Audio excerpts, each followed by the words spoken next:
Dans les jours à venir, les Hallyday vont une nouvelle fois marquer l'actualité. Ce vendredi sortira Un cri, le titre inédit de Johnny, et le 23 novembre, l'autobiographie très attendue de son fils David qui s'intitule Meilleur album. L'occasion pour nous de revenir sur l'histoire de la chanson qui relie père et fils. 100%, elle est sortie en 1999. Ce tube marque leur retrouvaille, un cri d'amour d'un fils à son père, un hymne 100% Hallyday que nous raconte Solène Quillot. En cette fin d'année, les Hallyday livrent leurs souvenirs. La vie de Johnny sera au cœur d'une exposition événement à Paris en décembre. Quant à son fils, David, il s'apprête à publier ses mémoires, dans lesquelles il se livre sur son destin, celui d'un enfant de star emporté bien souvent par la folie médiatique. Il se confie aussi sur son père, sur cette histoire d'amour heurté dont il avait dévoilé les contours en 1999 dans une chanson devenue culte, 100%. David la reprend désormais à chacune de ses tournées, comme ici il y a 2 ans, avec un grand absent, son père, décédé le 5 décembre 2017. 100%, ça n'a jamais été présent sur un disque de David Hallyday, il n'a jamais enregistré cette chanson, mais à chacun de ses concerts, David la chante. Et depuis le décès de son père, ça revêt une émotion encore plus particulière.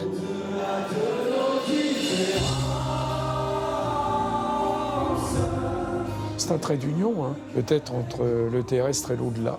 Allez donc savoir. Cette chanson a peut-être une forme de prière, quelque part. Et peut-être que dans cette chanson, ils se disent des choses qu'ils n'ont jamais osé se dire. Peu importe si la vie menace ce qui reste en nous d'innocents, puisqu'on se comprend à présent. 100%, le titre phare d'un album du même nom composé en 1999 par David pour son père et qui reste encore aujourd'hui le disque le plus vendu de toute la carrière de Johnny Hallyday. Au-delà de nos différences, coups de gueule et tout de ça. Mais bien plus qu'une collaboration artistique, cette chanson a signé avant tout les retrouvailles d'un père et d'un fils, longtemps passés l'un à côté de l'autre.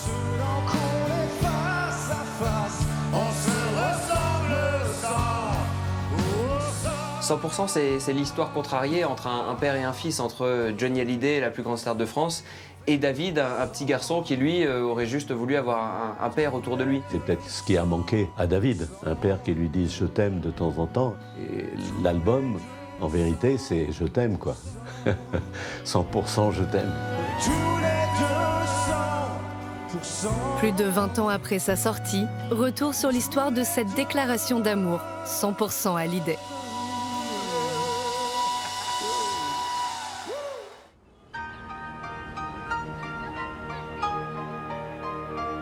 Entre Johnny Hallyday et David, tout a commencé sur une fausse note. Dis-moi pourquoi tu es mon seul problème. Nous sommes en 1966 à la maternité de Boulogne-Billancourt. Si les caméras des journalistes sont bien présentes ce jour-là, Johnny, lui, a manqué la naissance de son fils.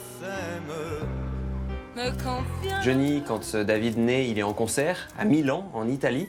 Il va prendre un avion dans la nuit et il arrive au petit matin et il vient découvrir son fils, David. Bon, et l'enfant? Ah bah lui il se porte, c'est le plus fort de tous, je crois. Le plus fort de tous, combien fait-il? Combien pèse-t-il? 3,50 kg. Bon, alors le prénom c'est donc David, il n'y a pas de problème. Oui. Et finalement, c'est un peu l'histoire de sa vie, c'est que tout le monde était là pour la naissance de David et lui est arrivé en retard. Je sais que Sylvie est fatiguée. Maintenant, vous repartez, vous ne restez pas à son chevet. Malheureusement, non, je chante ce soir à Venise. Il faut partir tout de suite alors. Oui, j'ai un avion, c'est pour ça. Oui. Bon, bah écoutez, on vous laisse. Heureux papa, bien sûr. Merci. Ce qui est complètement fou, c'est que quelques instants après, il part immédiatement et il laisse sa femme seule avec son nouveau-né. Ça montre à quel point il est totalement dépassé par cet événement. Un départ précipité qui ressemblerait presque à une fuite. À seulement 22 ans, Johnny ne semble pas prêt à devenir père.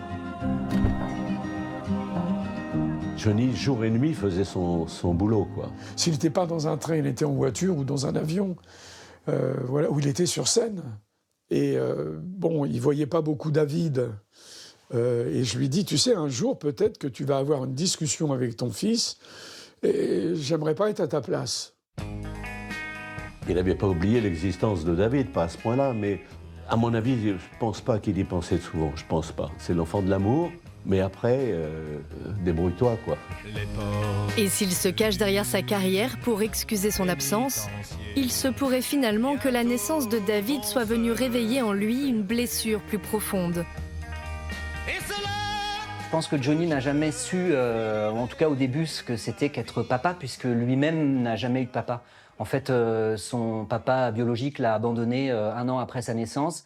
Et donc, quand lui-même devient père, il ne sait pas comment être père. Il est totalement dépassé. Il ne sait pas dire « je t'aime », il ne sait pas prendre un enfant dans ses bras. Il en est absolument incapable. C'est donc avec un père qu'il se contente de croiser que David grandit aux côtés de sa mère Sylvie Vartan. Mais pour le jeune garçon, toutes les occasions sont bonnes pour se créer des moments avec lui. Comme par exemple, lui faire la surprise de le rejoindre sur scène. Il n'a alors que 13 ans. Johnny est sur scène, comme d'habitude, show extraordinaire, etc. Il chante, et puis là, tout d'un coup, il entend une différence au niveau du son de la batterie. Et quand il s'est tourné et qu'il a vu David,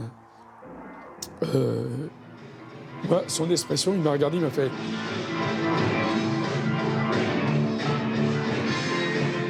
Et puis, il regarde son fils, et puis le fils, finalement, s'en sort pas mal. Et donc, il l'invite à saluer la foule avec lui. Il y a un moment symbolique très fort. Il lui prend la main, il dépose un baiser sur le front. Ça y est, enfin, un geste paternel. Mais ces premiers moments de complicité ne vont pas durer. En 1980, après le divorce, David part s'installer à Los Angeles avec sa mère, laissant son père de l'autre côté de l'Atlantique. Et comme pour maintenir leur lien malgré la distance, quand David se lance à son tour dans une carrière musicale, il choisit de prendre le nom de son père. Et ainsi, il connaît rapidement ses premiers succès.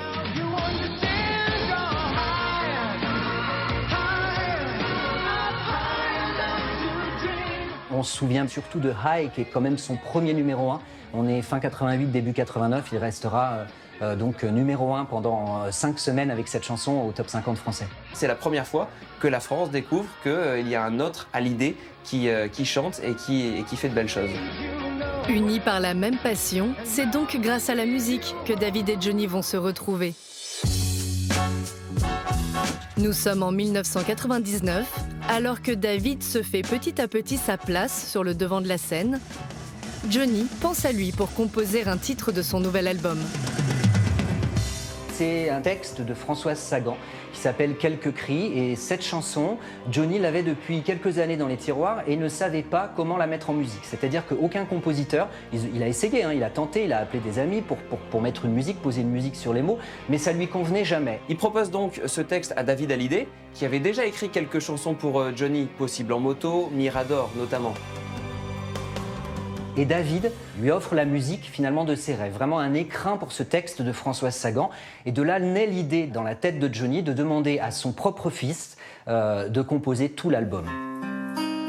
Mais avant d'accepter ce projet, David a une seule condition, qu'une chanson sur leur relation soit présente dans l'album. Une demande qui déstabilise complètement Johnny Hallyday. Johnny, c'est un taiseux, il était d'une pudeur presque maladive. Et donc, au début, il est un petit peu frileux. C'est pas un terrain sur lequel il est confortable. Et finalement, Johnny va se laisser convaincre parce que le texte de 100%, il est écrit avec beaucoup de pudeur par Éric Chemouni. Je n'ai pas su trouver les mots pour bercer tes rêves d'enfant. Voilà, ça dit tout des difficultés qu'a connues Johnny.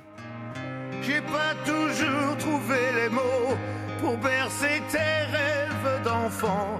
Ensemble on est devenus grands. Ça explique bien « je t'aime » et non pas « je t'aime moi non plus », je t'aime vraiment, quoi. C'est même pas un acte d'amour, c'est je signe pour toujours. On s'apprivoise au jour. Pendant des mois, enfermés en studio, David et Johnny retrouvent leur complicité et rattrapent enfin le temps perdu.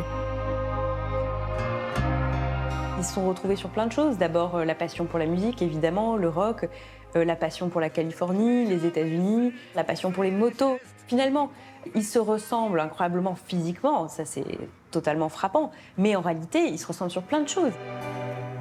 Tu me renvoies comme un miroir, mais tous tes mes éclats de rire la promesse d'un autre avenir.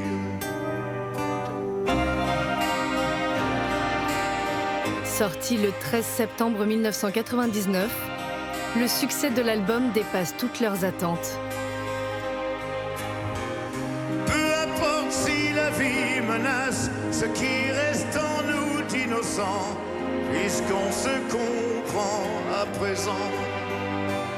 Le jour de sa sortie, 100% est quand même vendu à 250 000 exemplaires, atteint très vite le million d'exemplaires vendus. C'est le premier disque de diamant de Johnny Hallyday de toute sa carrière. En 40 ans de carrière, finalement, il a eu besoin de son fils pour avoir un disque de diamant.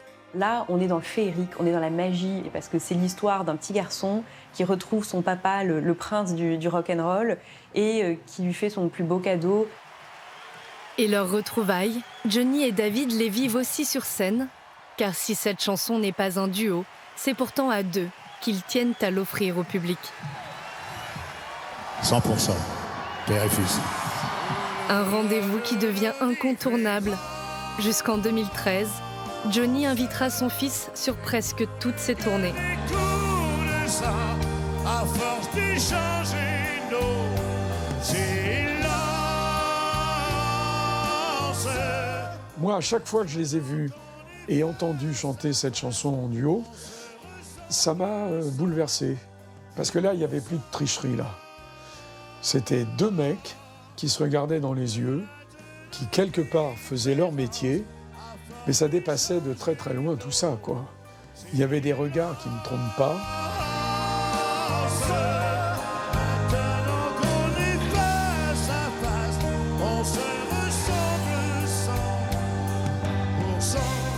Cet album a vraiment soudé leur relation. Il y a un avant et un après 100%, c'est évident. C'est un vrai happy ending, c'est magnifique. Tous les deux.